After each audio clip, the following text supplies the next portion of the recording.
Thanks for being with us here on East Idaho Newsmakers today. I'm Nate Eaton, and today we are talking with Jesi Bergeson. Unfortunately, you and your family were in the news about a month ago after your daughter fell out of a tree and tragically passed away. But Jesi is here today to spread the message of organ donation and to help remember your daughter in a way, right? Yeah. So the big question everybody wants to know is, how are you guys doing? We are hanging in there. We're kind of trying to find our new normal, and it changes from moment to moment, but we're doing good. We're staying strong and leaning on each other. Yeah. So, For those unfamiliar with the story, it's just unbelievable that this is the second child you've had to grieve over. Yeah. Fill us in on what happened a few years ago. So our oldest daughter, Brianna, she was born with a rare chromosome abnormality. And she actually lived till she was 10, which was a miracle. We never thought we'd have her that long. Highest functioning, she was about a 4-month-old baby when she passed. And she had like a seizure disorder, a heart defect. She just had a lot going on. And the last 3 years of her life, she was on hospice. And she averaged about 13 episodes of aspiration pneumonia, just because she didn't have a very good swallow function. So she had aspirated, and we ended up losing her to that just 3 years ago in March. 3 years ago in March. 3 months or 3 years on hospice. Yeah. That's a long time. Yeah, it truly is an amazing, amazing experience to be with people that just come into your home and give you such a really great experience in a really hard time, and provide you this support that you are unaware how desperately bad you need it. And I think because of hospice, she actually lived longer because we weren't exposed to all the nasty crap at the hospitals. So so we had her 3 years with hospice. And she, her death was expected, obviously. Yeah, we knew we were going to lose her eventually. So Shaylyn, though, obviously no expectation. no, that it just hit us out of nowhere. It was completely unexpected. Would you mind, for those people that haven't seen your story, going back to that day and talking about what happened? Yeah, absolutely. So I was just finishing up my semester with nursing school, and she just told me she was going to go outside and play. And I was cooking dinner, and I had sent her brother out to look for her, and he said he didn't see her, which was pretty common for Shaylyn. We had just bought new bikes for him about a month earlier, and so she was always taking off on her bike. And then it started getting a little bit later, so I went out and couldn't find her, and we lived next door to my in-laws, and so I went over there to see if she always went over to Grandma and Grandpa's house, and she wasn't there. And so I came back home, and we couldn't find her, so I called her little buddy down the road. I'm really close with her parents, and asked if please by chance she was down there. And she wasn't, so that's when everybody started looking for her. And what time of day was this? Was it getting dark? Yeah, so at this point it was dark, so we think she fell, but like around 8 is when we think she fell.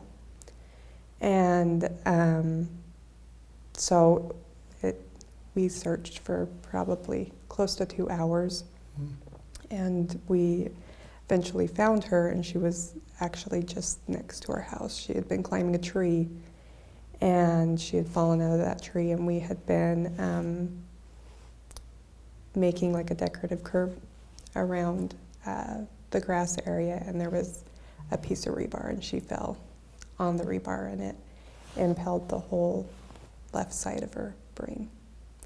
So luckily, it was one of the first responders. It was one of the Fremont County officers. He found her and knew exactly what to do. We didn't move her or do anything, and we were transported to the airport.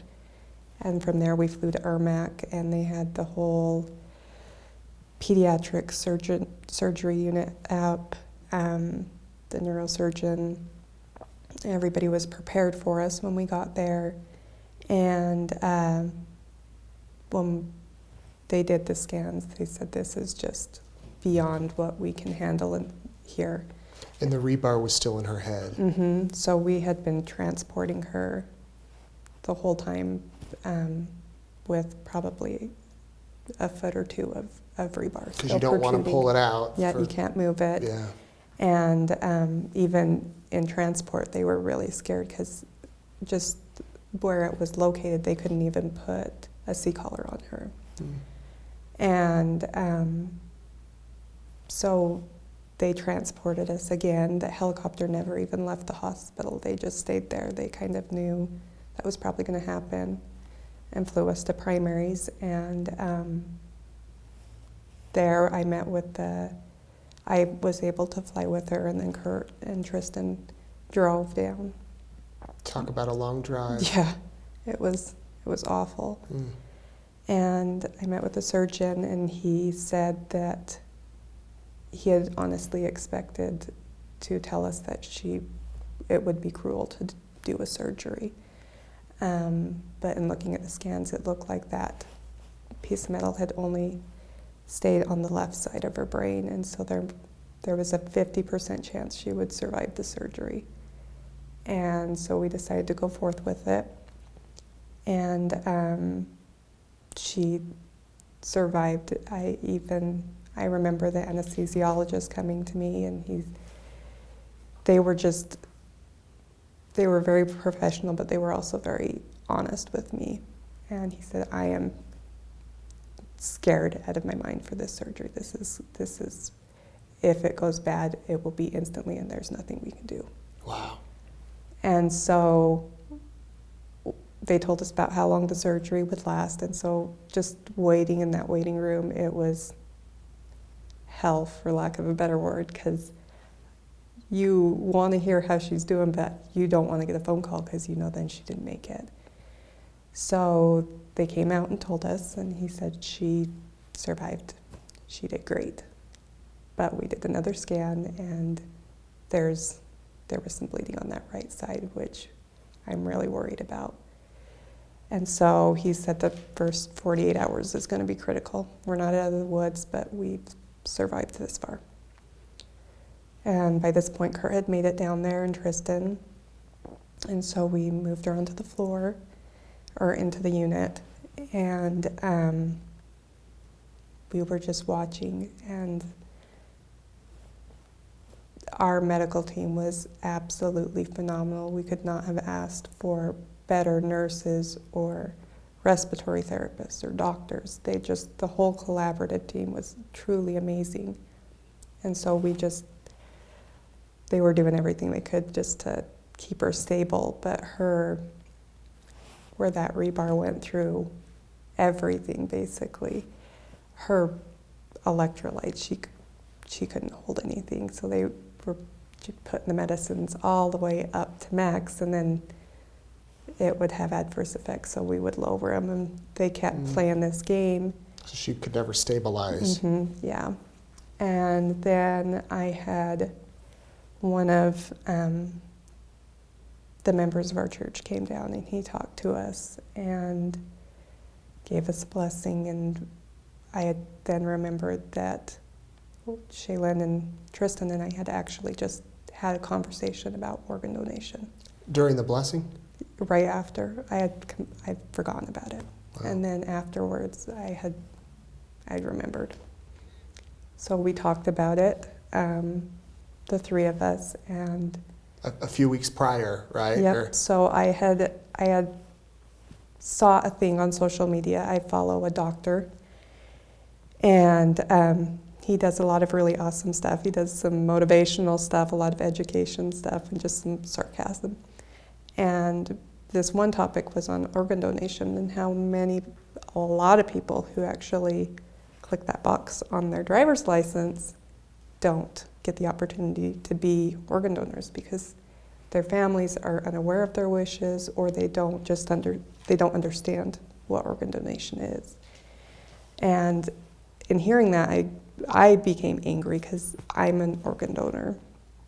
And so my kids were watching a show, and I made them shut it off. And I said, if something were to happen to me, I am a full organ donor, no questions. I explained what that meant, and tissue donation and all that. And I made them both look me in the eyes. You promise me that that will happen. And then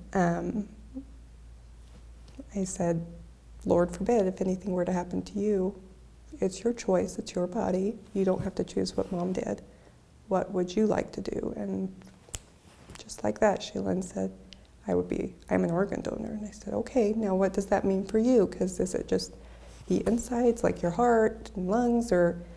She goes, no, Mom, everything. I won't need it. I said, okay. And then that was the end of that conversation. That was it. Wow. And then I remembered that we had that conversation. And so Kurt and I looked at each other and we said, we need to tell the doctors. So I went in, and the nurse was there taking care of Shaylyn. I said, we need to have the doctors come in. And so they came in, and it was one of the doctors that was there when she had her surgery. He'd been with us the whole process. And I said, we have had this organ donation conversation, and that was her wish. And if we get to that point, that's what we want to do. And I hadn't realized that we were actually at that point. It was the exact perfect timing. So they brought in the organ donation team, and we started having a conversation about it. They started running tests. They were super, super amazing. Made sure to let me know it was always our choice. At any given moment, we could choose not to. But what it meant and what all you could do. And even from my perspective, I've been studying medicine, I have a pretty extensive understanding and background with medicine from my previous daughter. I didn't know everything that could be donated. And so they educated me on all that and let me know everything that would happen. And there's 2 different types of organ donation, depending on the death, and how we would know which route we could go and how that would be successful. And so we decided on a time that we would turn her ventilator off and then just see how she did.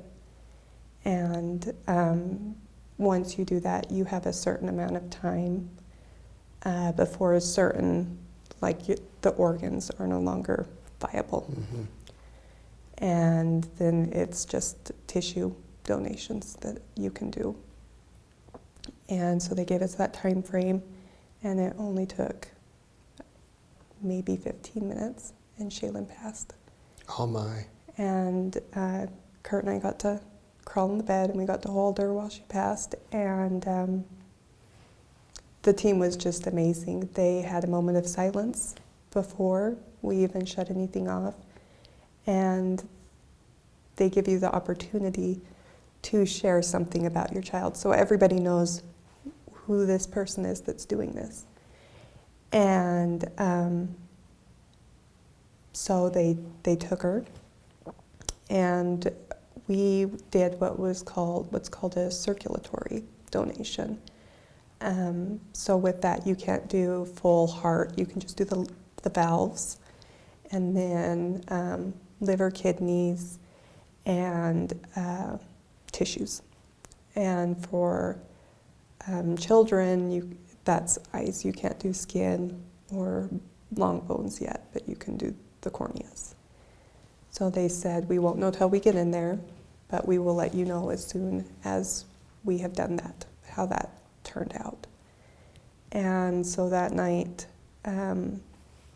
we stayed with Kurt's brother there in Salt Lake, and we got a phone call that night about 11 o'clock that they had finished the surgery, and everything went perfect, and they were just getting ready to transplant her corneas into the recipient. Oh, my word. That fast? That fast, and that everything else was still viable. So she donated her heart valves, her kidneys, and her liver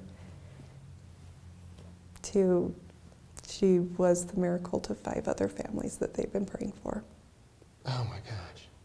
So I imagine at this point you have every sort of emotion going through your mind. Yes. Yes. And yet here you've done this unbelievable gift to 5 other people. Yeah. Just sheer devastation after this. And we were very fortunate to have a huge support team. And so,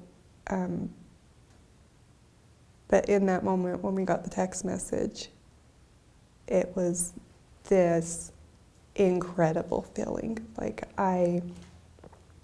Kurt and I both just started smiling ear to ear. We knew that our baby was that miracle. Like, I would have given anything in that moment to have been with those families when they got that phone call, because our whole life changed in an instant, and so did theirs. And it was the most beautiful change.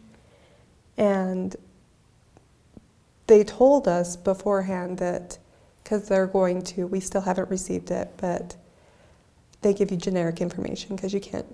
They don't tell you who. Yeah, you can't violate the patient confidentiality.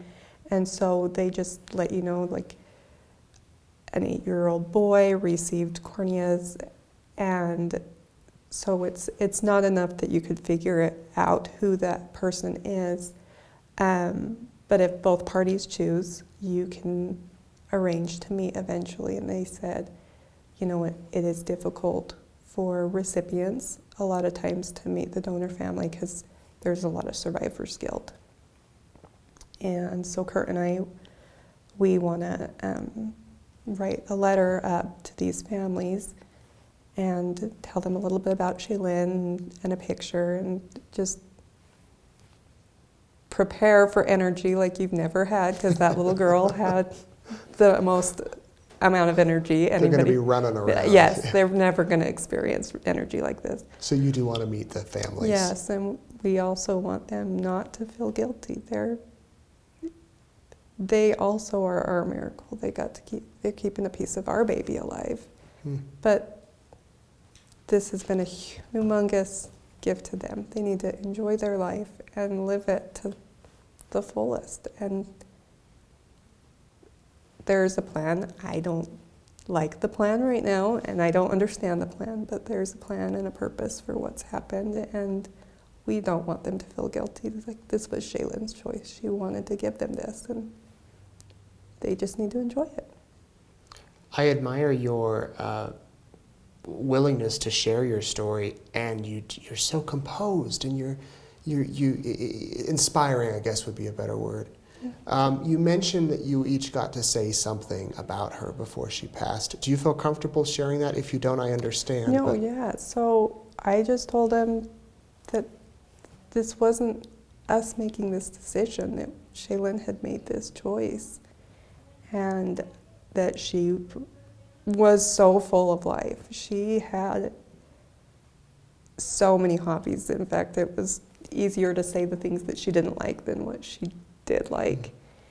And that she was just the kindest little girl there was. She was always being raised with a severely disabled sister. She didn't view differences as a challenge. It was just beautiful. Everybody was beautiful and perfect just the way that they were.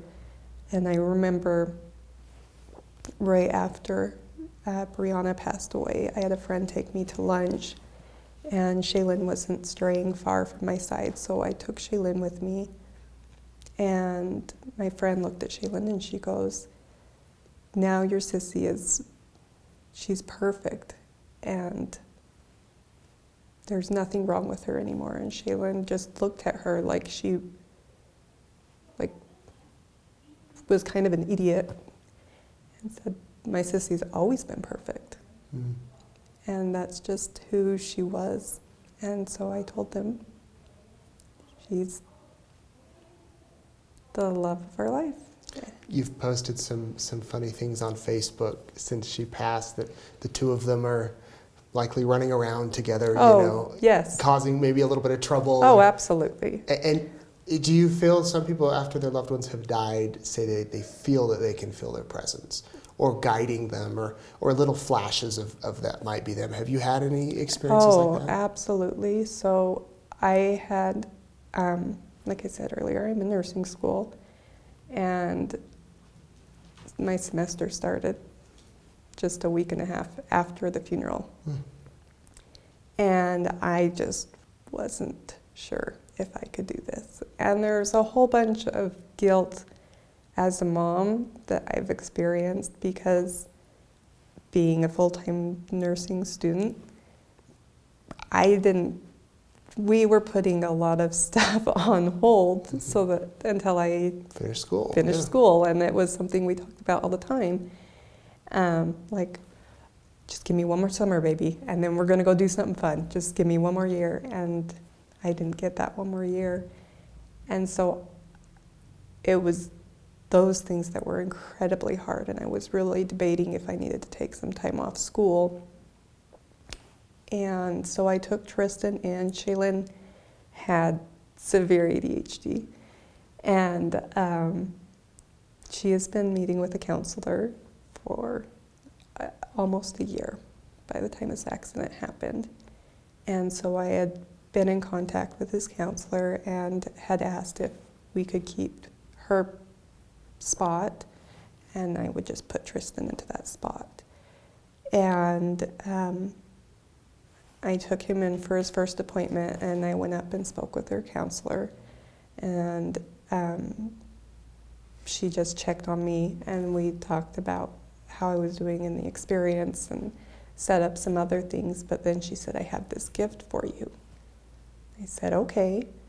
And she goes, I do this, like identifying your feelings, and we have children color what their feelings, and she goes, I did this with Shaylyn like 6 months ago.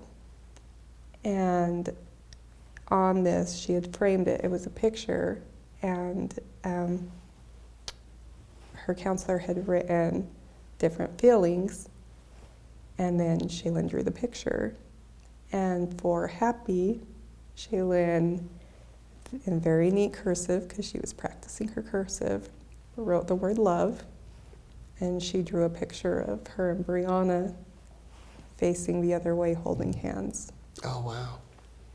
And Brianna never could stand. Brianna could never do those things, but she was doing that in this picture. And I had also had a close family friend who is an amazing artist, and she had drawn me, or painted this a picture where the girls are standing in the exact same position. She goes, this just came to me. I just had to, and she brought it over as a gift. They were standing arm in arm, looking away on the same side as Shaylyn had drawn, colored for us. Oh my. And then in her excited picture, she wrote out Mom's graduation. So I knew that I was going to school. So you're in school. So I'm in school. So I'm finishing out nursing school. How many times have you thought, if only that rebar hasn't been there? If only she would have fallen 3 feet this way or 2 feet that way?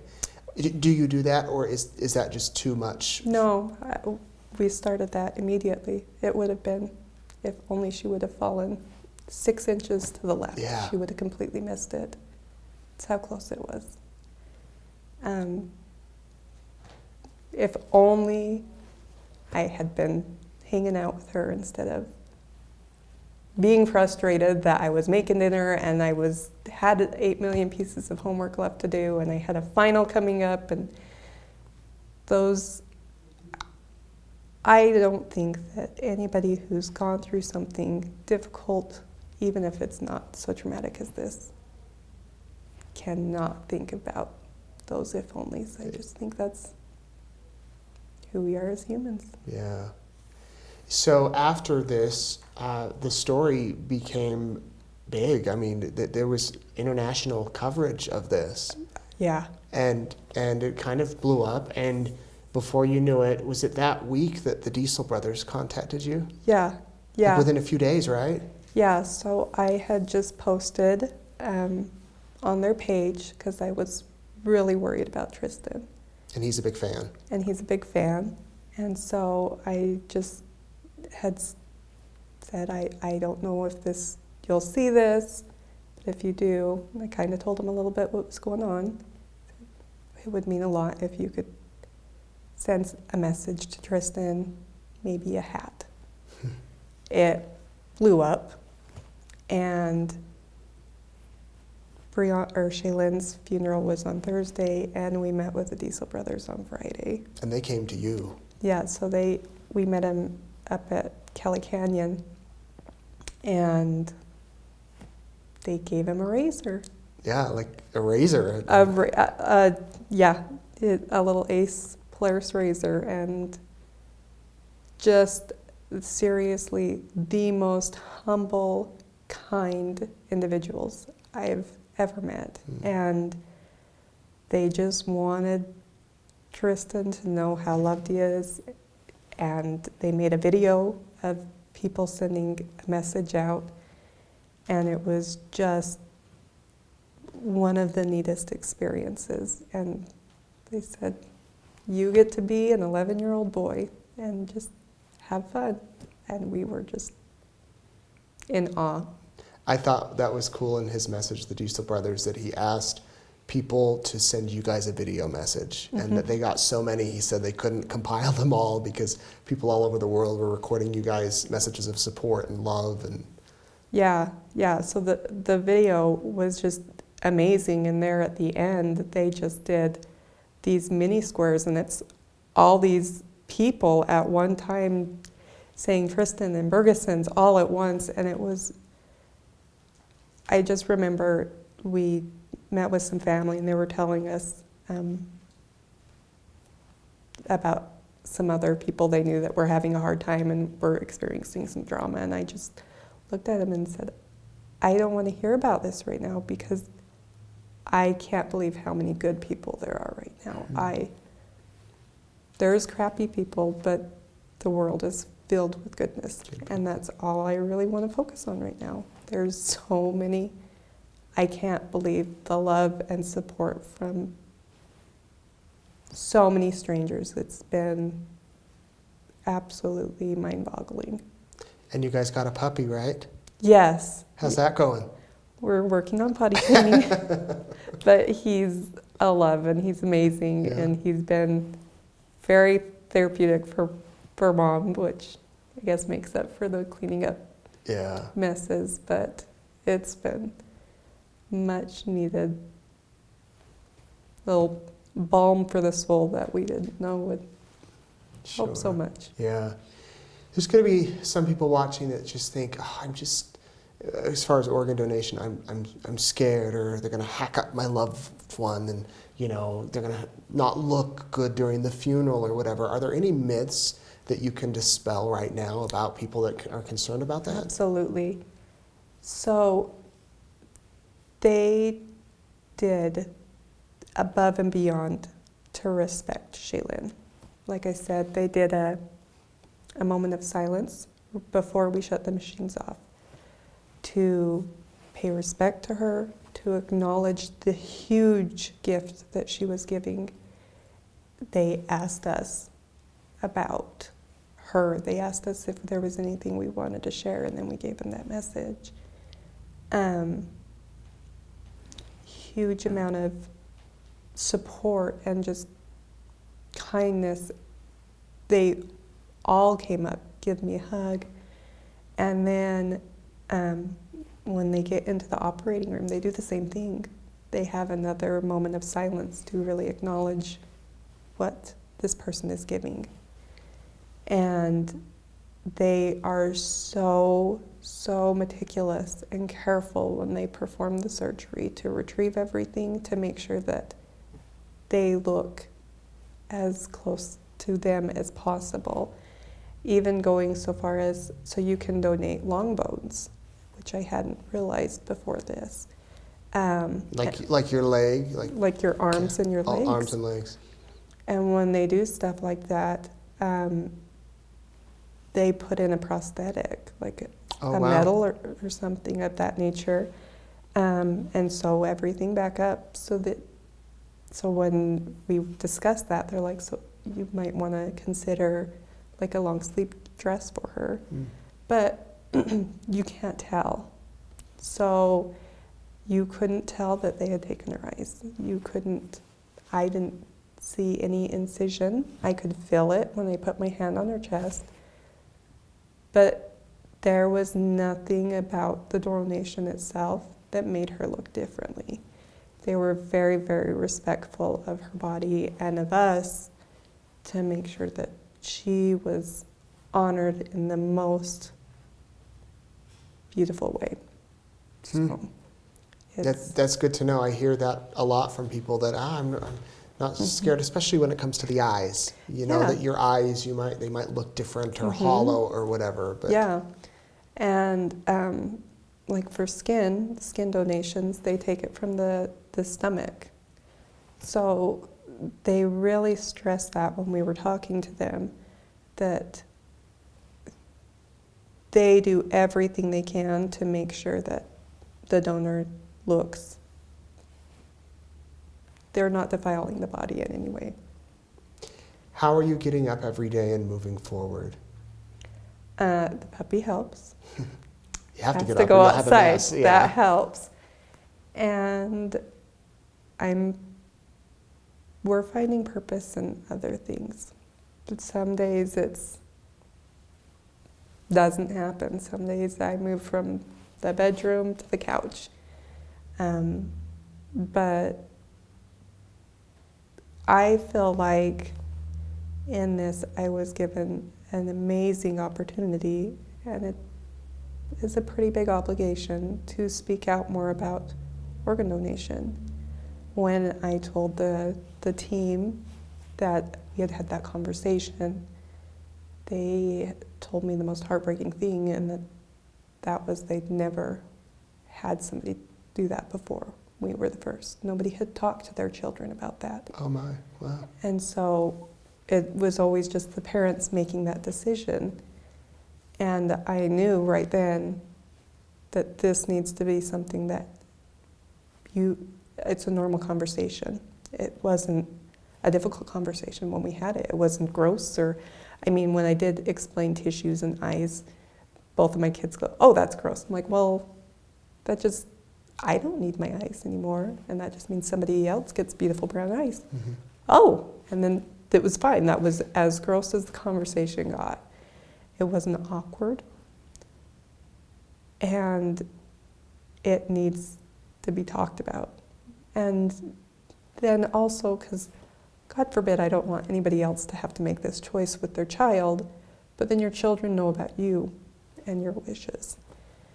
And it's just like everything else. The more you talk about it, it's not this weird thing. It becomes, okay, it's just a matter of fact. And so I'm doing stuff like that, talking about the importance of that, and then becoming the nurse that has been there for me numerous times, that has gotten me through my darkest hours. I've got to finish school so I can be that nurse that helps another family whose world shatters. And finish that assignment she did, that page she did where she said mom's graduation, right? Yep, I gotta walk across the stage and graduate.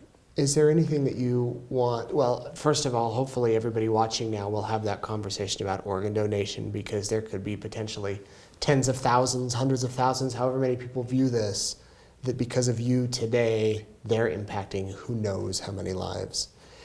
What do you want people to know about your daughter? She lived life to the absolute fullest.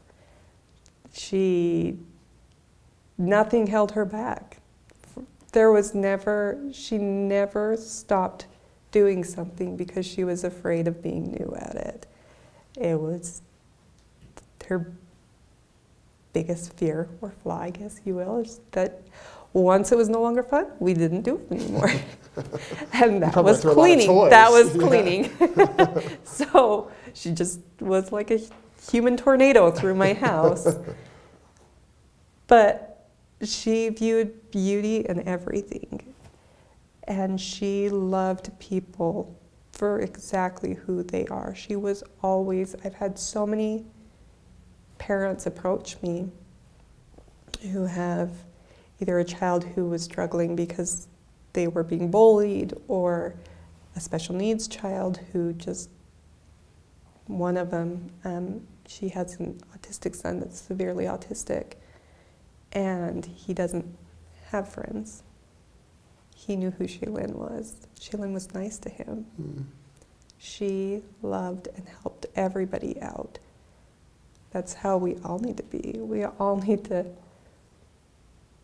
we were always trying to, okay, sis, like, bring it down, calm down. I'm thinking maybe we should finish this project. We were always trying to kind of fit her into a mold, but really we all need to be more like her. We need to enjoy life. Find things that make you happy, because otherwise, what's the point?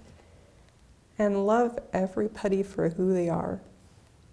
Even, I was so proud of her.